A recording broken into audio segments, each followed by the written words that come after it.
बहुत बहुत धन्यवाद आप लोगों का एक बार फिर स्वागत करते हुए अपने YouTube चैनल पर। आइए देखते हैं हम वैदिक एज को या वैदिक युग को, वैदिक एज और वैदिक युग किसे कहते हैं या किस युग को वैदिक युग या इसका कालखंड, इसका क्रोनोलॉजी क्या रही है या इसका पीरियड क्या रहा है, कितने से स्टार्ट करके कितने तक के चला है। अगर वैदिक एज की बात करें तो 1500 बीसी से स्टार्ट करके ये 500 बीसी या 600 बीसी तक इसका कालखंड माना जाता है, इसका पीरियड माना जाता है कि 1500 बीसी से स्टार्ट करके 600 या 500 बीसी तक ये गया था।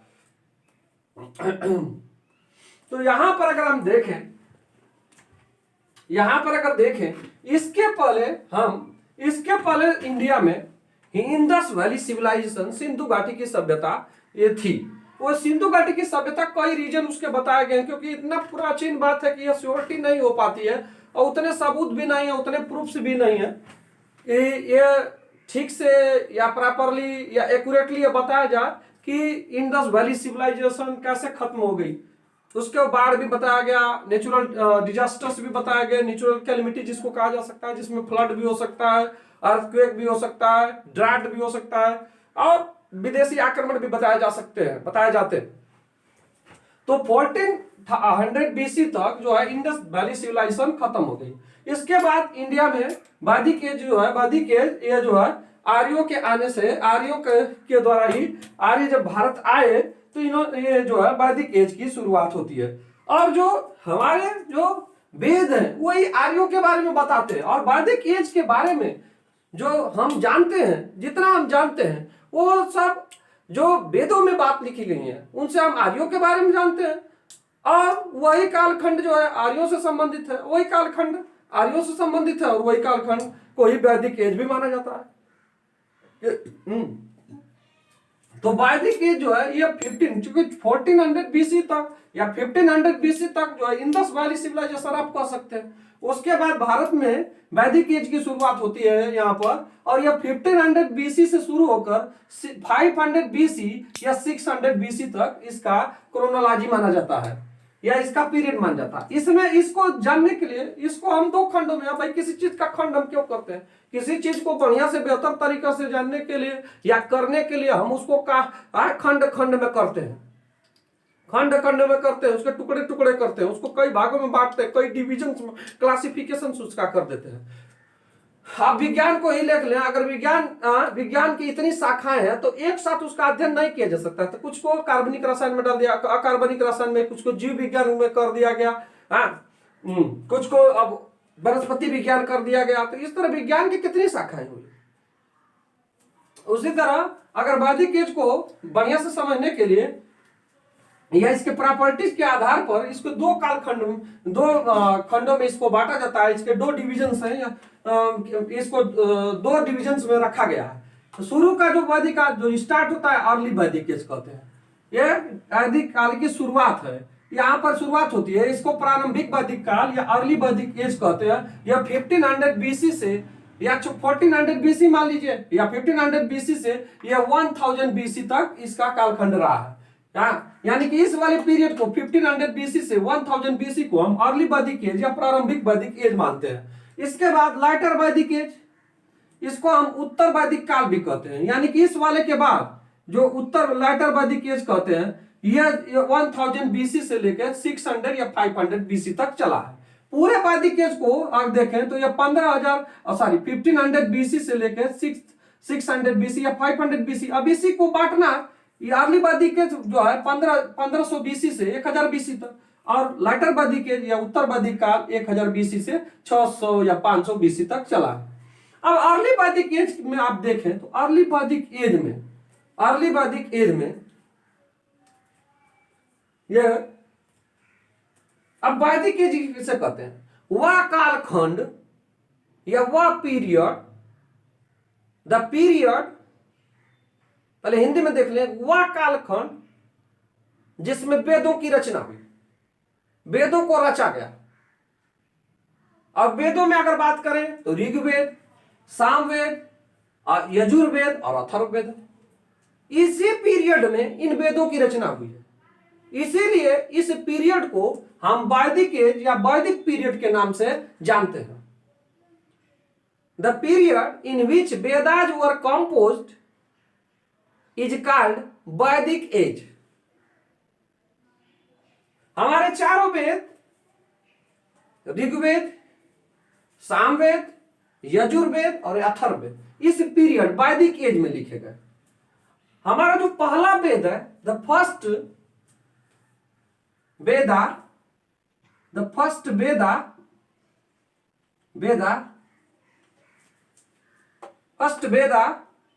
ऋग्वेदा, मोटी बात जान, ऋग्वेदा इज कंपोज्ड, या वाज कंपोज लगा दे, वाज भाई रचा क्या था, was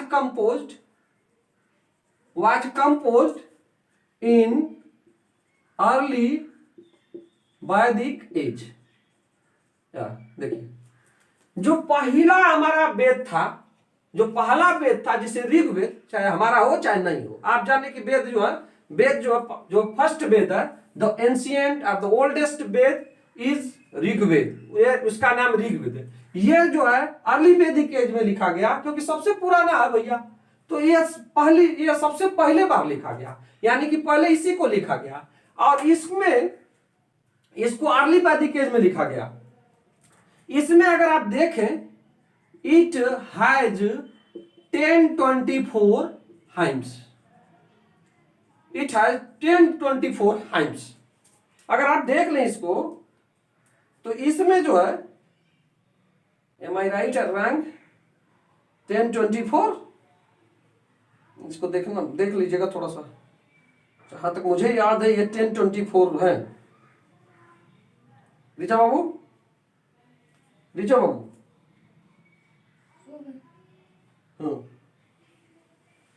how many hymns in Rigveda? According to Wikipedia, the Rigveda Samhita इसमें सारी इसमें 1028 हाइम्स दिखा रहा है, यानी कि इसमें 228 प्रार्थना। ये हिम्स क्या है? भजन जिसको कहते हैं, जो हिम्स होती हैं ये भजन है। 1028 जो है ये भजन है, इसके अंतर्गत 1028 भजन है। हाँ, 1028 इसमें भजन है।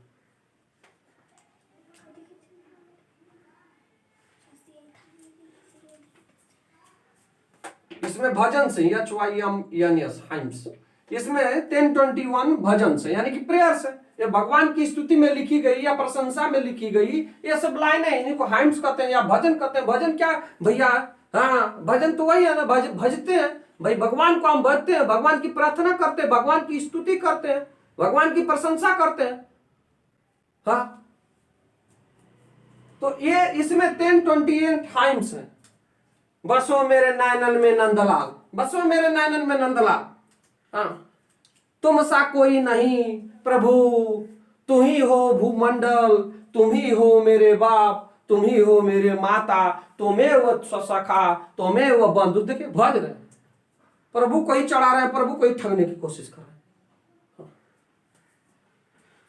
लेकिन everything in this world is commanded by the god, is subjected to god, is subjected to nature. हर चीज, चाहे मैं भी बोल रहा हूं, मैं भी उन्हीं के आदेश से ही बोल रहा हूं, अगर हाँ तो होता रहेगा। The first Veda, Rig Veda, was composed in early Vedic age. It has 1020 hymns. इसमें 1028 hymns थे, जो फर्स्ट वैदिक एज था। अब इस लैटर वैदिक, इस कालखंड में, ये देखिए, इस कालखंड में ऋग्वेद लिखा गया अर्ली वैदिक एज में, जो 1500 बीसी से लेके 1000 बीसी तक है। इस ऋग्वेद, यह ऋग्वेद सबसे पुराना वेद है, इसमें 1028 हाइम्स है, ये याद रखने वाली बात है।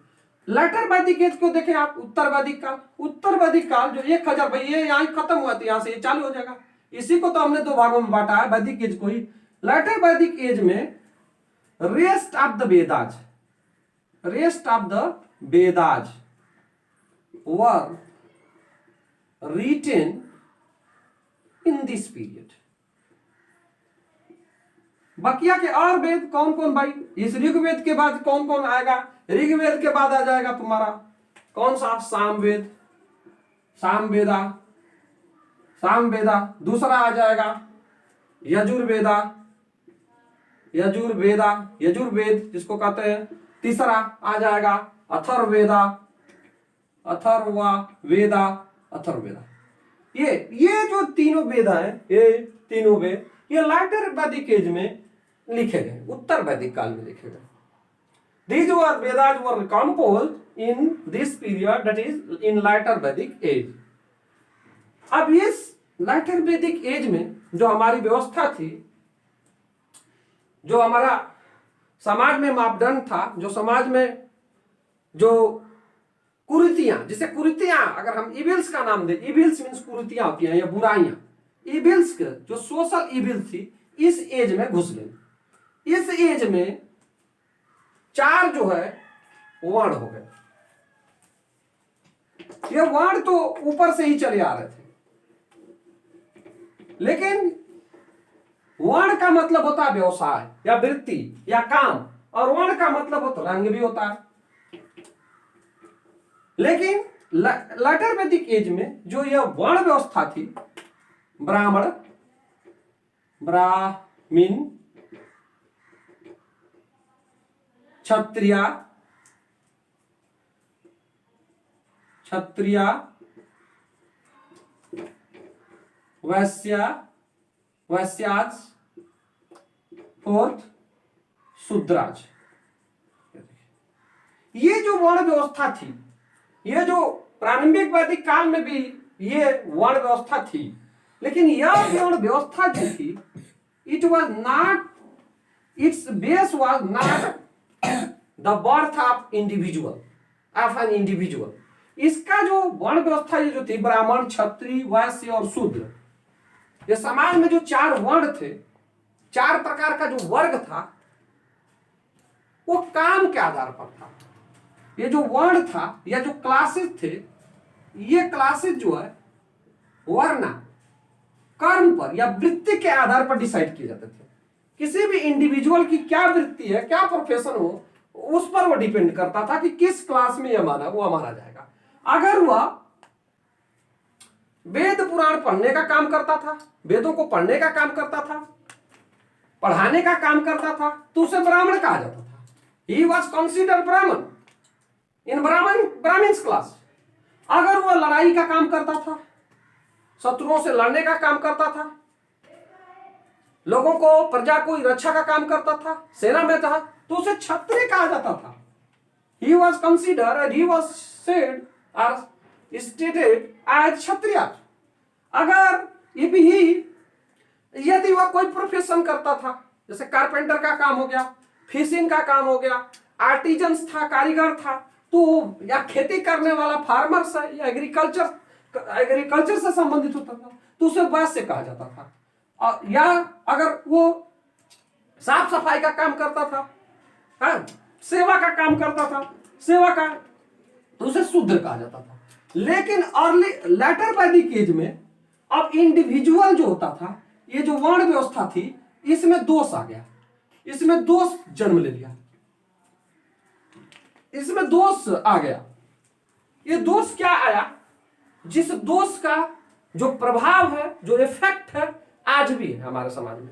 इस दोष का इतना प्रभाव है, इतना मेंटली, इतना फिजिकली लोग टार्चर्ड हुए कि आज भी कुछ वर्ग के लोग, अब तो बात जागरूकता, आज से 10-15 साल चले जाइए तो उस वर्ग के लोग अपने को पतित नीचे ही मानते थे, और वो साहस नहीं करते थे कि ये ब्राह्मण और क्षत्रिय के खटिया पर, उनके दरवाजे पर, ये इतिहास बता रहा, मैं नहीं बता रहा। As a teacher I have my duties to tell the truth. शिक्षक के रूप में मेरा कर्तव्य है इस सत्य बताना, क्योंकि इतिहास में दिया गया उसी सत्य का उद्बोधन करता। अब मैं किसी क्लास से संबंधित हुई, इट डजंट मैटर, इससे कोई फर्क नहीं पड़ता। जो हकीकत है, ये हकीकत है। तो बेचारा वो जहां बैठ जाता था, वहां पर लोग गंगा जल मार के उसको साफ करते थे। ये नीचे वाला जो वर्ण से संबंधित होता शूद्र से, ये वैश्यों की स्थिति भी उतनी अच्छी नहीं थी। There condition was also not good. इनकी भी अच्छी स्थिति, इतने मतलब मेंटली उनको टॉर्चर कर दिया था, शारीरिक रूप से टॉर्चर, जैसे पुलिस वाले मार के बयान ले लेते हैं और आदमी गुनाहगार ना होने के बावजूद भी गुनाह कबूल कर लेता है। अगर आपको इतना टॉर्चर कर दिया जाए, आपकी मार की अंगुली की हड्डी एक एक हड्डी तोड़ी जाए, आपको भौंका जाए, रोज भौंक दिया जाए, पेन भौंका जाए, कोई चाकू भौंका जाए, मारा ना जाए, आप गुनाह को कबूल कर लेते हैं। तो ऐसे में अब ये व्यवस्था जो है, आज भी उसका प्रभाव है। आज भी कुछ लोग कहते हैं कि मैं उस खानदान से हूं, जबकि इतना अतीत में कितने लोगों का खानदान नष्ट हो गया, कितनी जातियां नष्ट हो गई, कितने लोगों का घरों से पलायन हो गया, अपने राजमहल से या घरों से, अपने जमीन जायदाद से पलायन हो गया। हाँ, कितने लोग अपने समाज को, अपनी जाति को चेंज कर लिए। हाँ, लेकिन ये कहने में गुरेज नहीं, आप वहां से इतिहास बताते हैं लोग, जहां से, हाँ वही वहां से जोड़ते हैं अपने टाइटल को, जहां से उस वंश में या उस फैमिली में या उस क्लान में कोई राजा महाराजा रहा हो, बहुत वीर का हो, इतिहास में उसका नाम हो, वहीं से बताते हैं। उसके पहले का इतिहास नहीं बताते हैं। ठीक उसी तरह मौसा का नाम नहीं लोग लेते हैं, अपने मामा का नाम या रिश्तेदारों का नाम नहीं लेते हैं। तब लेंगे जब वो डीएम साहब हो जाएंगे, जब विधायक जी हो जाएंगे, तब रिश्ता जोड़कर भी बता देते हैं। अगर वो भट्टा पे ईंटा पाथ रहा है बेचारा, हालांकि वो काम छोटा बड़ा नहीं होता, सभी कामों का महत्व है, ये स्वीकार करना चाहिए, सभी कामों का महत्व है। अगर हम टीचर हैं तो हमें से नहीं दुनिया चलती है, किसान भी हैं, उनसे भी दुनिया, जो पारिश्रमिक लोग हैं वो उनसे भी दुनिया चली है। अगर वो नहीं रहेंगे, अगर ये सारे लोग नहीं रहेंगे तो दुनिया रुक जाएगी। एक काम करने से दुनिया नहीं चलती, ये स्वीकार करना पड़ेगा। अब ये उत्तर वैदिक काल में क्या होगा, आइए हिस्ट्री पे चलते हैं। उत्तर वैदिक काल में क्या हुआ कि जो इंडिविजुअल, द कास्ट और the word of the individual began to be taken by his birth, by their birth। अब जो इंडिविजुअल होता था या व्यक्ति विशेष होता था या जो बच्चा होता था, जिस वर्ग में जन्म लेने लगा उस वर्ग में ही उसे उस वर्ग का माना जाता था। अब देखिए ये यहीं पर बुराई चालू है, पहले ऐसा नहीं था, या अर्ली वैदिक एज में ऐसा नहीं था, उत्तर वैदिक काल में ऐसा हो गया। अब ब्राह्मण के घर में भले आवारा हो, गंजड़ी हो, शराबी हो, ब्राह्मण के घर में पैदा हुआ तो ये क्या हो गया, ब्राह्मण हो गया। क्षत्रिय के घर में पैदा हुआ, क्षत्रिय हो गया, ऑटोमेटिक क्षत्रिय हो गया, नेचुरली क्षत्रिय हो गया। वैश्य के घर में पैदा हुआ, वैश्य हो गया। शूद्र के घर में शूद्र चाहे तो वैश्य, क्षत्रिय या ब्राह्मण न बन पाए, क्योंकि अब इसका विशेषता देख लीजिए। प्रॉपर्टी लेटर बात में ब्राह्मणों की स्थिति बहुत अच्छी, उनको they could teach, they could study Vedas, वे वेदों को पढ़ सकते थे, वे पढ़ा सकते थे। They passed respectful life, the most respectful life, the most enjoyable life, सबसे शानदार जिंदगी जीते थे, सबसे सम्मानीय जिंदगी जीते थे ब्राह्मण। दे डिड नॉट अलाउ, अच्छा हाँ, ये इनके बाद इनको देख ले तो ये they had upper hand in society in all this things rest of the world. इन वर्ल्डों में सबसे ऊपर अपने को रखते थे। हाँ, they said them that they are the agent, they are the birth, high birth, they belong to the high birth, कि ऊंचे परिवार से संबंधित है, ऊंची जात की, वो श्रेष्ठ जात है। वे बाद में ऐसी किताबें भी लिखी गई जिसमें बताया गया कि नहीं ये मुंह से निकले हैं, प्रभु के मुंह से निकले हैं। और दिक्कत यही हो गई कि हम प्रभु के मुंह से निकले हैं, इसलिए हमारा काम ही वेद को पढ़ना है। हम ईश्वर से सीधे ताल्लुकात रखते हैं, हम ईश्वर के प्रतिनिधि हैं, हम ईश्वर के बच्चा हैं। अब यहीं पर अब ये क्षत्रियों की स्थिति देख लीजिए। क्षत्रिय दूसरा समाज में जो उच्च वर्ग था वो क्षत्रिय था। अब क्षत्रियों का एक वर्ग बन गया, इनका काम करना था शासन करना, अपने क्षेत्र का, साम्राज्य का विस्तार करना। भाई साम्राज्य का विस्तार करेंगे, अपने एरिया का विस्तार करेंगे तो लड़ाई होगी, जाहिर सी बात है लड़ाई होगी। अगर रामू है श्यामू के खेत में घुसेंगे तो श्यामू का छोड़ेंगे, कुछ या होगी, मारपीट होगी। अब जो हथियार आपके पास जो होगा उसी से आप मारेंगे। अगर फरसा होगा तो फरसवन से लड़ाई करेंगे, बम हो तो बम से लड़ाई करेंगे, बम गोला से तीस। तो पहले में लड़ाइयां कुछ और होती थी, पहले हथियार हमारे वेपन्स कुछ और होते थे। ये तो सब जितना कट्टा बंदूक आया सब विदेशों से आया है, विदेशी दिमाग चलाते थे, हम लोग ज्यादा प्रभु के चक्कर में पड़ते थे। देखिए तो छत्री इन्होंने ये क्या करते थे बेचारा, ये बेचारा जो है ये लड़ाई करते थे, ये लोगों की रक्षा करते थे।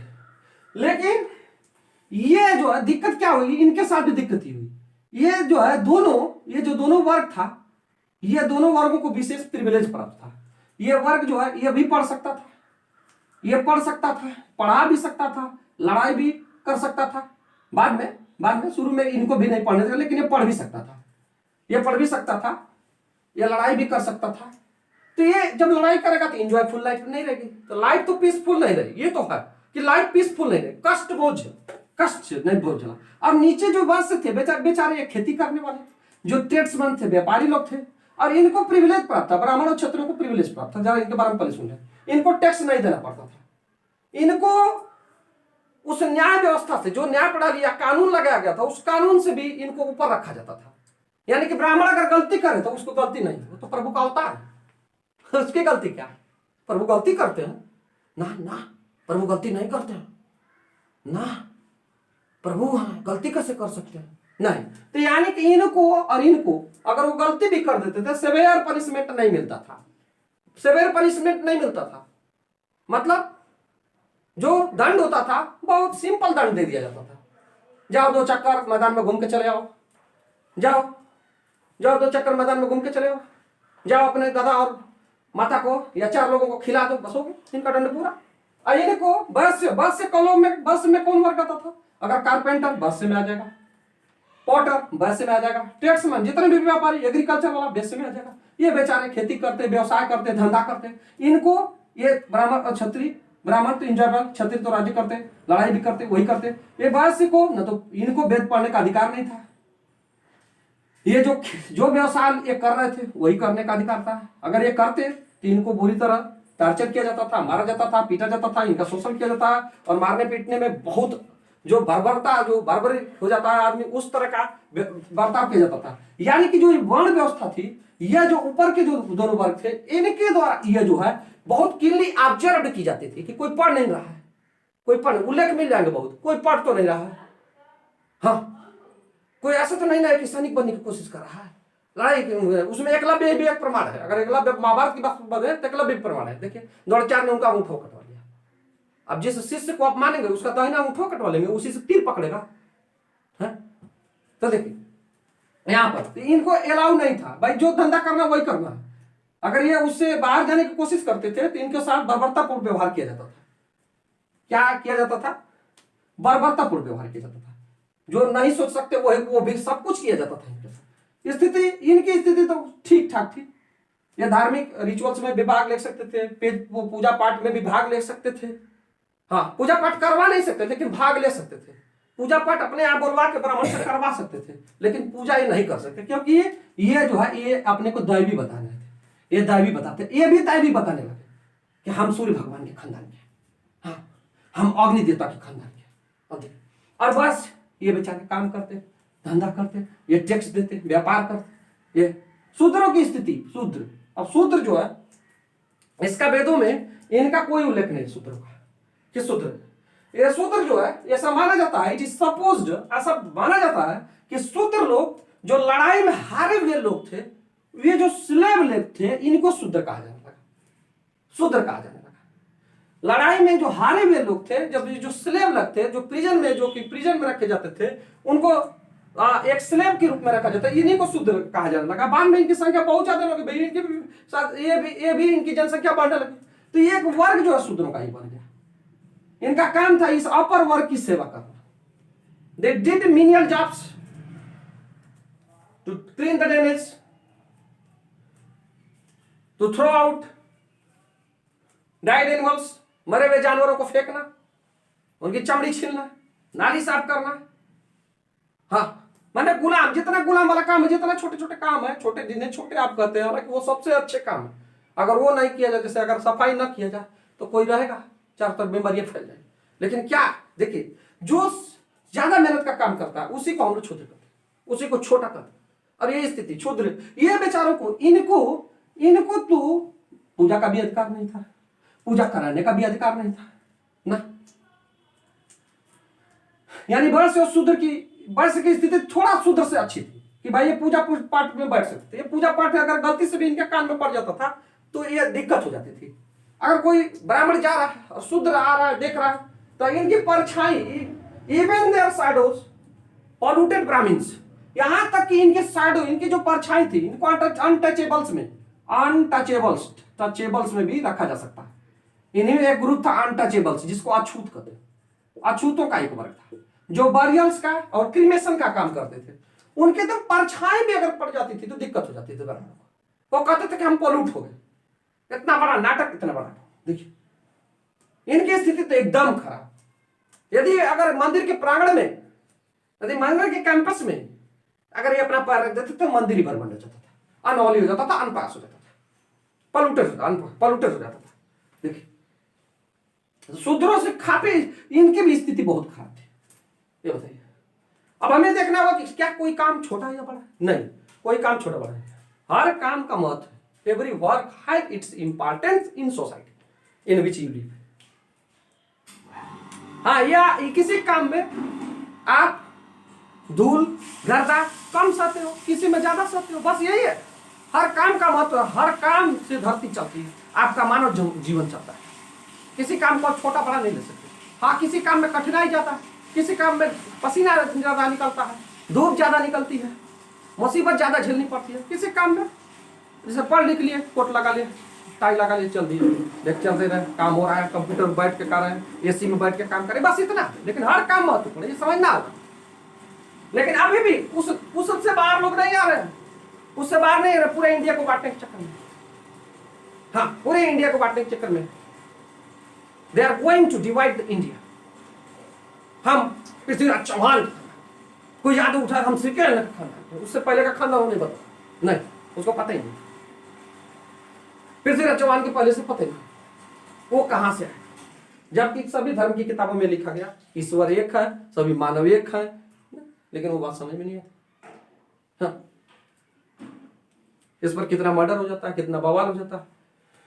यही है वैदिक एज। और वैदिक एज को जो 1500 बीसी से 600 बीसी तक या 500 बीसी तक इसका कालखंड माना जाता है। इसको दो भागों में हम पढ़ते हैं, अर्ली वैदिक एज, प्रारंभिक वैदिक काल, और लेटर वैदिक एज। अर्ली वैदिक एज 1500 बीसी से 1000 बीसी तक ये चला है। और इसमें ऋग्वेद लिखा गया जो 1028 हाइम्स जिसमें भजन से।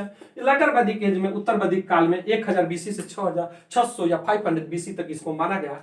इसमें जो है इसमें जो है रेस्ट ऑफ द जो वेद हैं, जिसमें सामवेद, यजुर्वेद और अथर्ववेद है, ये तीनों के तीनों इसमें लिए गए हैं। इस कालखंड को वैदिक एज इसलिए कहा गया इसमें कि वेदों की रचना की गई। आर्यों के बारे में जो भी हम जानकारी प्राप्त करते हैं इन वेदों से ही प्राप्त करते हैं।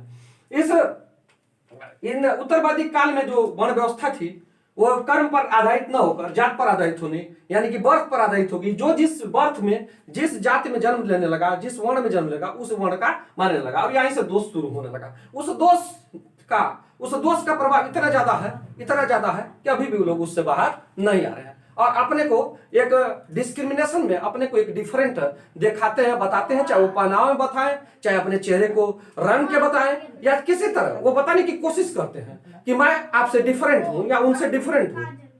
हाँ, but it should not be so, but it should not be practised. लेकिन ऐसा व्यवहार नहीं किया जाना चाहिए। आने वाली वीडियो में हम कुछ और हिस्टोरिकल, जियोग्राफिकल फैक्ट के ऊपर चर्चा करेंगे। तब तक के लिए जय हिंद, जय भारत।